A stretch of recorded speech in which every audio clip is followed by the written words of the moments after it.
Alright, boys and girls, I'm on my way home from work. I'm at about the halfway point, and I decided I'd try and do a little taping, do a little recording, and do a little rambling on the drive. Today is Wednesday, the 10th of April, 2019.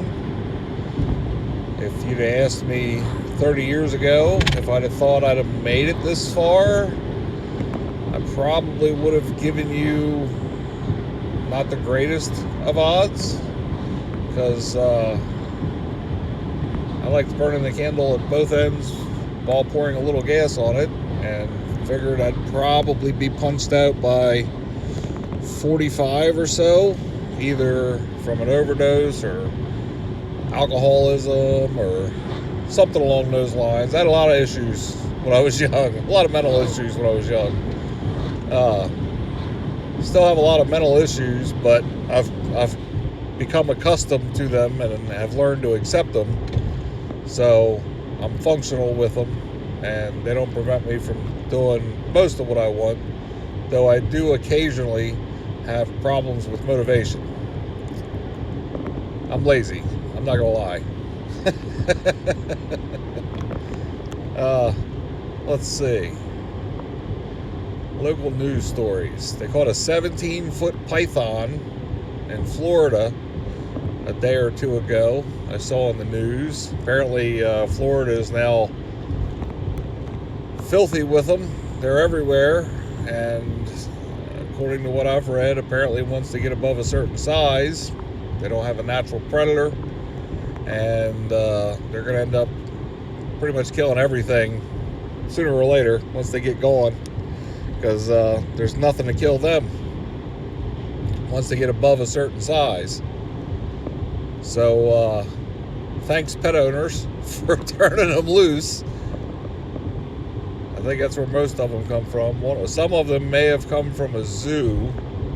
I seem to remember something about a zoo that got flooded and some of them got out, but I'm pretty sure most of them have come from people who have turned them loose because they got them as pets, and then once they got bigger than they were comfortable with, instead of trying to find someone else to take the pet for them and keep it, or find a zoo or something that would take it, they just decided to turn it loose. And enough of them have been turned loose now that they're fucking and making babies, and they're everywhere.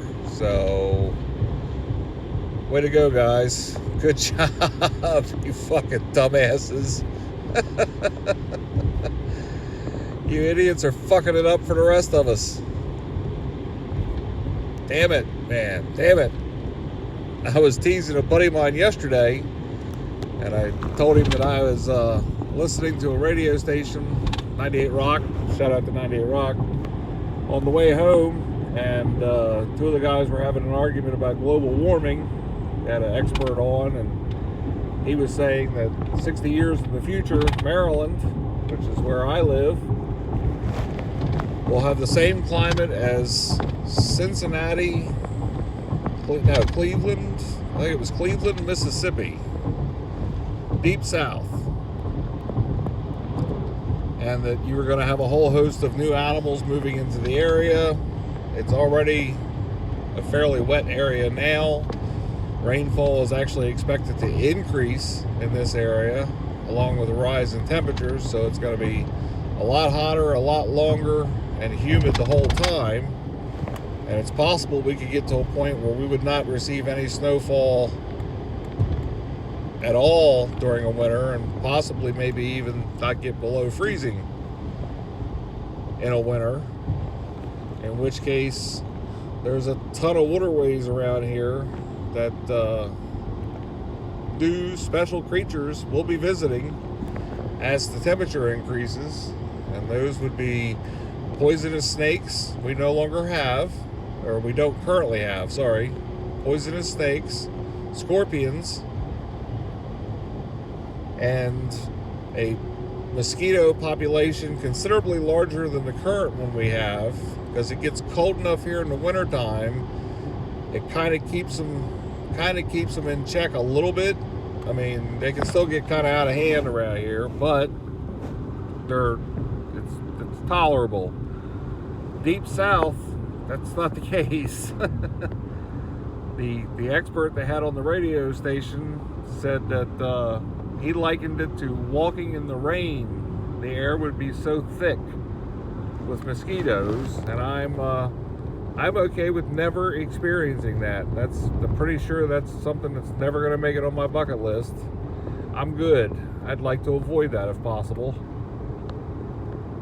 And I was talking to my buddy about it and started going off on a rant and said that the reason the climate is changing is because white people want to live in Florida but don't want to actually have to live in Florida, so they're deliberately warming the planet so that they can have the climate that they want and the places that they want without having to move. Because let's all face it, nobody really wants to live in Florida. It's just not good. It's not good. I'm sure there's places in it that are fine. I've been to Florida. I've been several parts of Florida, and I liked Orlando mostly because of Disney. Shout out to Disney. Didn't care for Miami, Augustine Beach. I thought it was a little overrated, and Panama City wasn't bad. I actually like the beaches on the Gulf better than I do the ones on the ocean, but that's just me. Each to their own. But Florida is a pretty fucked up state. That's where a lot of people on the East Coast go to die if they can afford it. Because nobody wants to be cold and old at the same time, if possible. I don't know how current it is now, but I know when I was growing up, if you had any kind of money at all, you went to Florida for the winter. Especially as you got older and as you got retired, because nobody wants to be from here to Montreal in the winter if you can help it, if you're above the age of 65, because being outside in the cold while being old sucks. Arthritis, everything's sore. Yeah, I get it, but it's Florida, man. I couldn't do it. I just don't think I could.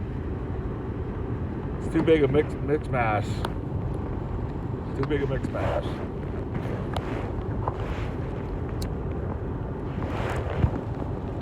I've been to most of the United States. I've driven to a big chunk of it.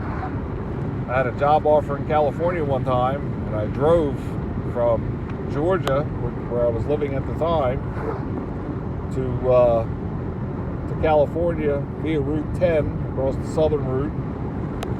So Mississippi, Louisiana,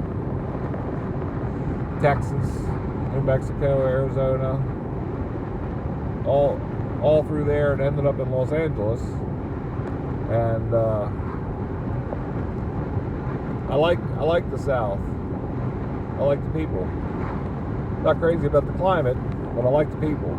The people that I've interacted with in the South were pretty decent people. Not everybody. I mean, you always got assholes, but some of them were pretty fucking funny and pretty good people. It's been like 25 years since I lived there, and there's still a handful that I wonder whatever happened to them, because this was before Facebook, way before Facebook and all that shit when I lived down there. So once I moved, I didn't stay in touch with anybody from down there. And there's a couple I'd like to know how they ended up, kind of always wishing good thoughts their ways. One of them was the first girl to let me have anal sex with her. At the time, that was a relatively new, unexplored territory for most people sexually. I believe it wasn't something you ever really heard anybody talking about. If you did, it was kind of rare. Now it seems to be quite common. And recent trend that I've heard a lot of people talking about that I just don't get at all is eating ass. And I've never had my ass ate, and I'm okay with that. I don't think I need to have my ass ate. Again, that's an experience I don't think I need to put on my bucket list. I could be wrong. Could be the greatest thing since sliced bread. I haven't tried it. I can't say. I just can say that to me personally, it's unappealing enough. I'm not interested in giving it a whirl. And as much as I'm not interested in giving it a whirl, I am definitely not interested in trying it on somebody else. How you can put your face into somebody's ass and lick the shit off of it and find that appealing is unfathomable to me. I don't think I'd ever get it. I just don't think I'd ever get it. Again, I'm not throwing any stones. If that's your thing and you've got somebody else that likes to do it as well and you're both getting something out of it, good on you. That's awesome. It really is. If you can find somebody that's sexually compatible with you, likes the same kind of stuff you like, doesn't particularly care for the same kind of stuff you don't particularly care for, whatever that may be, if you guys are synced up on it, that is fantastic. Cherish that, because that's an awesome thing. I've had it a few times. I've not had it a few times where you compromise on what you would enjoy and what you wouldn't want to enjoy. Sometimes it's good and sometimes it's not. But if you can find somebody that you're actually sexually compatible with, then that's a pretty good thing. Again, this is just me. I'm not interested in doing that. Don't understand the appeal of it, but everybody likes different shit, so, I can't really fault it. I'm just talking about what I like. Let's see. What else do I want to talk about? Saw a mayor from a town in the Midwest. I think it was Iowa City, but I don't remember. I was half asleep when I watched it. He was on Bill Maher the other night, and apparently he's considering running for president, or at least there are people talking about him running for president. And he's a Democrat. He's progressive, but he's not socialist progressive. He made some good points. I thought he made some good points. He's a young guy. He's like 37. He's white.